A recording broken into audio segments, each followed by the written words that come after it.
Assalamualaikum warahmatullahi wabarakatuh. Salam, Om Swastiastu, Namo Buddhaya, salam kebajikan dan salam sejahtera untuk kita semua. Selamat malam Bapak Ferdi dan teman-teman. Hari ini kami dari kelompok 13 ingin mempresentasikan jurnal penelitian kami yang berjudul Peran Literasi Digital sebagai Upaya Mewujudkan Pendidikan Berkualitas di kalangan peserta didik Sekolah Menengah Pertama Gading Serpong. Sebelum itu, izinkan kami memperkenalkan diri terlebih dahulu. Saya Caisya Anantadila dengan NIM 29026100011. Saya Kizzy Agustin dengan NIM 29025876690. Saya Mareta dengan NIM 29026055195. Yang pertama, saya akan membahas tentang latar belakang, di mana kemajuan teknologi digital yang mengglobal telah membawa banyak perubahan dalam berbagai aspek kehidupan, baik di bidang politik, ekonomi, kebudayaan, seni, bahkan di bidang pendidikan. Dengan adanya teknologi memudahkan keberlangsungan hidup manusia dan mengeluarkan inovasi baru. Hal tersebut banyak mengubah cara kita berpikir, berpendapat, dan berinteraksi dengan sekitar. Era digital memberikan banyak dampak positif pada bidang pendidikan. Semenjak pandemi melandai, cara mengajar dan belajar berubah menjadi serba digital. Di era serba instan seperti sekarang, kemampuan literasi digital menjadi salah satu aspek penting yang perlu dikuasai oleh setiap masyarakat. Literasi digital tidak hanya membahas tentang kemampuan dalam menggunakan perangkat teknologi, tetapi juga bagaimana seseorang dapat memahami, menilai, dan menyaring informasi yang beredar di media digital. Banyak siswa SMP Pahwa di Gading Serpong sebenarnya sudah terbiasa memakai internet setiap hari, tetapi cara mereka menyaring informasi tidak selalu sejalan dengan kebiasaan digital yang aman. Sorry. Ada yang membaca sesuatu sekilas, lalu menganggapnya benar tanpa melihat sumbernya terlebih dahulu. Situasi seperti ini menunjukkan bahwa literasi digital bukan cuma soal memakai gawai, tetapi juga bagaimana seseorang membangun kebiasaan berensinak sebelum percaya pada sebuah klaim. Kadang mereka tahu caranya, tetapi tidak terbiasa melakukannya, dan disinilah masalah biasanya muncul. Sekolah tetap punya andil, hanya saja cara mereka membantu literasi digital dalam tidak harus selalu dibuat resmi atau dibungkus sebagai program tertentu. Dalam praktik pembelajaran, pendekatan yang bersifat sederhana seringkali lebih mudah diterima siswa. Salah satu caranya adalah dengan meminta mereka memperhatikan dua informasi yang beredar dan mengidentifikasi unsur yang membuat keduanya tidak sama. Atau cukup menanyakan alasan kenapa mereka menganggap sebuah berita itu benar. Selanjutnya ada kajian teori. Yang pertama, teknologi digital. Nah, teknologi digital berkembang pesat dan mengubah cara kita hidup serta mengakses informasi. Banyak teknologi analog digantikan bentuk digital seperti ponsel, e-book, email, dan transaksi online. Membuat media digital kini lebih menarik dan interaktif. Yang kedua ada literasi digital. Di era 4.0, belajar banyak bergantung pada internet, sehingga literasi digital penting bagi siswa SMP. Mereka perlu bisa memilah informasi agar terhindar dari hoaks dan dampak negatif, seperti cyberbullying. Literasi digital juga membantu membentuk sikap etis dan tanggung jawab di dunia maya. Yang ketiga ada pendidikan berkualitas. Pendidikan berkualitas menyamakan mutu dan memastikan semua siswa mendapat pembelajaran yang setara. Karena kualitas pendidikan Indonesia masih tertinggal. Semua pihak harus ikut mendukung pembentukan siswa yang berkarakter dan kompeten, terutama melalui teknologi digital dan kemampuan berpikir kritis di tingkat SMP. Dan yang terakhir ada dampak risiko digital pada peserta didik. Teknologi digital di pendidikan punya dampak positif seperti akses informasi lebih mudah, munculnya inovasi belajar, dan pembelajaran yang lebih efektif. Namun, ada juga dampak negatif seperti ketergantungan, perubahan kehidupan sosial, dan meningkatnya potensi kecurangan. Selanjutnya dari metode penelitian. Yang pertama ada metode pengumpulan data. Di sini ada teknik wawancara semi terstruktur. Teknik ini menggunakan data yang dilakukan dengan mewawancarai subjek penelitian, yaitu siswa atau siswi sekolah menengah pertama, mengenai pemahaman literasi digital.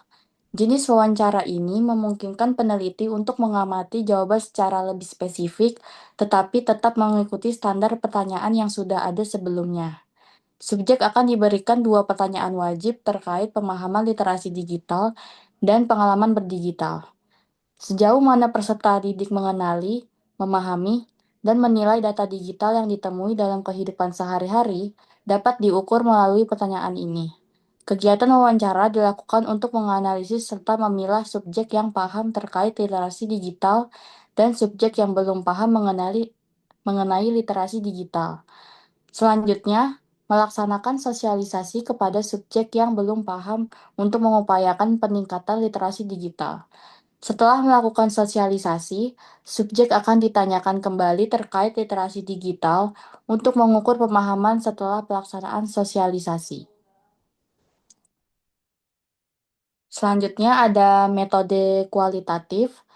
Nah, metode kualitatif ini adalah data atau informasi penelitian yang diperoleh dari hasil wawancara akan dianalisis menggunakan teknik analisis deskriptif kualitatif.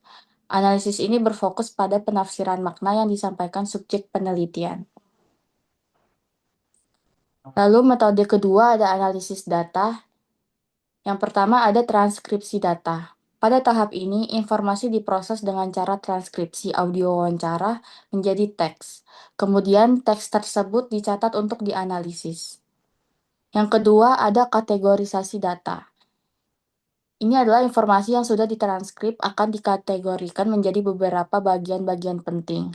Dikodekan, lalu kode tersebut akan dimasukkan ke dalam kategori, sehingga penyajian data akan lebih sederhana, juga menghasilkan data yang terstruktur. Ketiga, ada penyajian data. Data yang telah dikategorikan kemudian disusun secara sistematis ke dalam bentuk tabel atau uraian naratif. Hal ini dapat memudahkan penulis untuk mengetahui hubungan antar kategori yang muncul dari temuan wawancara. Yang terakhir ada kesimpulan. Peneliti menemukan inti dari jawaban narasumber, lalu menghubungkannya dengan teori dan fokus penelitian. Lalu selanjutnya ada hasil dan pembahasan. Perkembangan teknologi berdampak pada perubahan dalam aspek-aspek kehidupan, seperti aspek politik, budaya, ekonomi, sosial, dan pendidikan.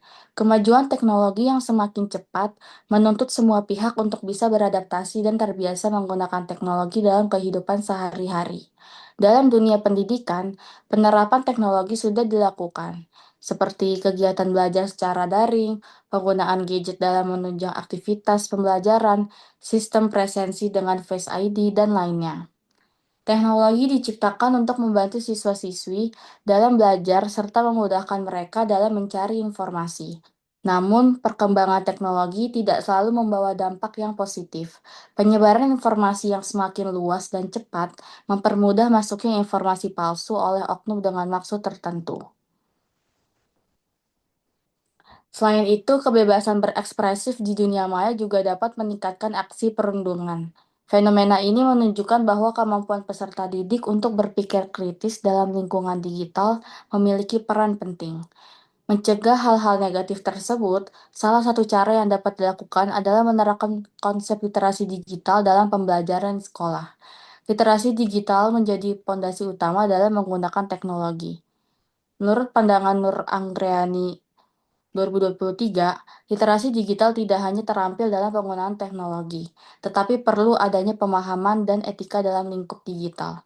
Peserta didik yang memiliki literasi digital yang baik dapat berperilaku sopan di internet, memilah informasi yang benar, dan terlindung dari penipuan dan penyebaran hoaks yang ramai terjadi.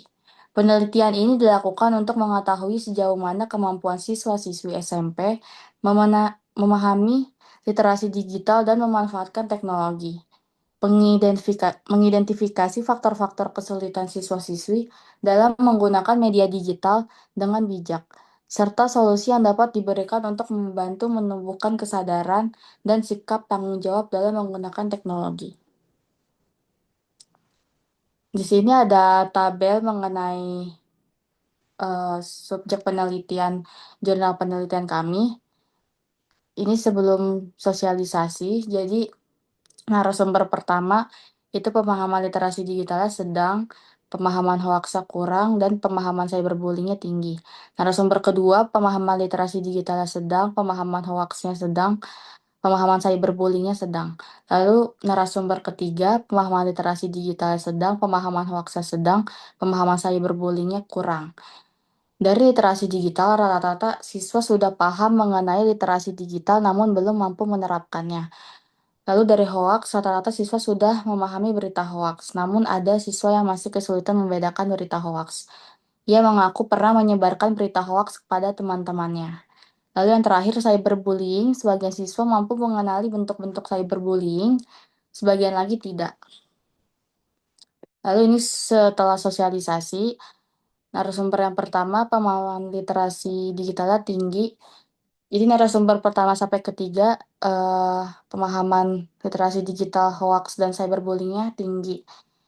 Dari seluruh aspek seperti ini, diperhatikan secara bersama, terlihat bahwa pemahaman ketiga narasumber tidak hanya berasal dari pelajaran sekolah, pengaruh keluarga, aturan sekolah, kebiasaan pribadi, lingkungan pertemanan, dan hal-hal yang mereka temui dalam kehidupan sehari-hari sangat membentuk pemikiran dan perilaku mereka tentang cara menggunakan media digital. Fungsi dari sosialisasi ini sebagai penguatan pemahaman yang sudah mereka miliki, bukan hanya sebagai pengetahuan yang sepenuhnya baru.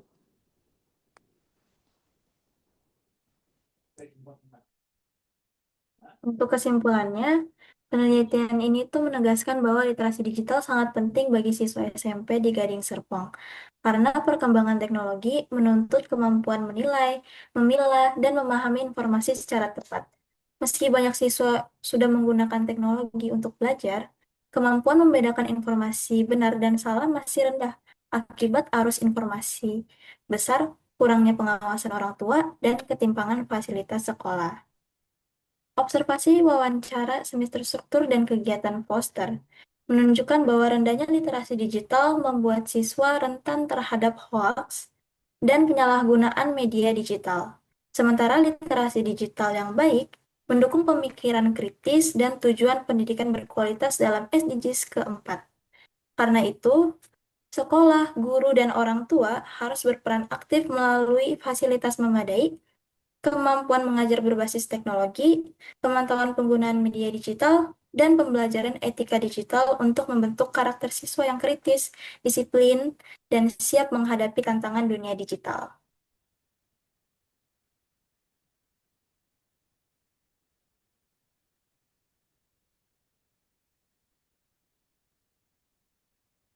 Oke, dan untuk saran, untuk peneliti selanjutnya, waktu penelitian yang kami miliki itu cukup terbatas, sehingga proses pengumpulan data belum dapat dilakukan secara maksimal.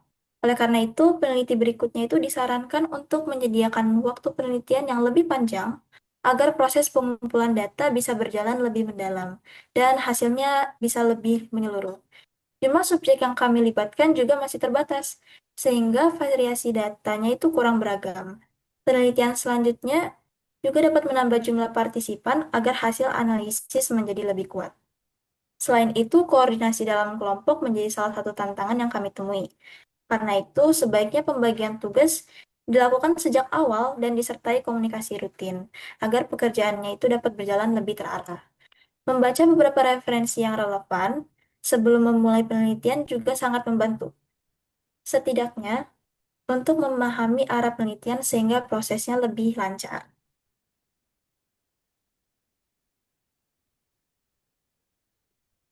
Nah, untuk pihak sekolah, sekolah itu diharapkan dapat memberikan fasilitas yang mendukung perkembangan kemampuan digital siswa dengan menerapkan program literasi digital dalam kegiatan pembelajaran. Upaya ini tuh dapat membantu meningkatkan keterampilan digital, membangun karakter positif, serta mengembangkan kemampuan berpikir kritis pada peserta didik. Dengan dukungan tersebut, siswa akan lebih siap menghadapi perkembangan teknologi yang semakin cepat. Kemudian untuk selanjutnya itu adalah untuk pembaca penelitian. Bagi pembaca yang ingin memanfaatkan penelitian ini, kami berharap hasil yang disajikan dapat menjadi tambahan wawasan, bukan pedoman yang harus diikuti sepenuhnya. Jadi, penelitian ini memiliki keterbatasan tertentu, sehingga hasilnya mungkin berbeda jika diterapkan pada kondisi, tempat, atau situasi yang lain. Jika digunakan sebagai rujukan, sebaiknya isi penelitian ini disesuaikan terlebih dahulu dengan kebutuhan dan konteks yang dihadapi. Kami juga menganjurkan agar pembaca tidak menerima seluruh informasi begitu saja, tetapi tetap melakukan pengecekan ulang, membandingkan dengan sumber lain, serta mencari data tambahan agar pemahaman yang diperoleh itu lebih komprehensif, dan jika ditemukan bagian yang kurang tepat, hal tersebut wajar, mengingat penelitian ini itu masih menjadi bagian dari proses pembelajaran. Jadi kritik dan saran dari pembaca sangat kami apresiasi untuk perbaikan di masa yang akan mendatang. Ya, sekian presentasi dari kelompok 13 tentang Jurnal Penelitian Bahasa Indonesia.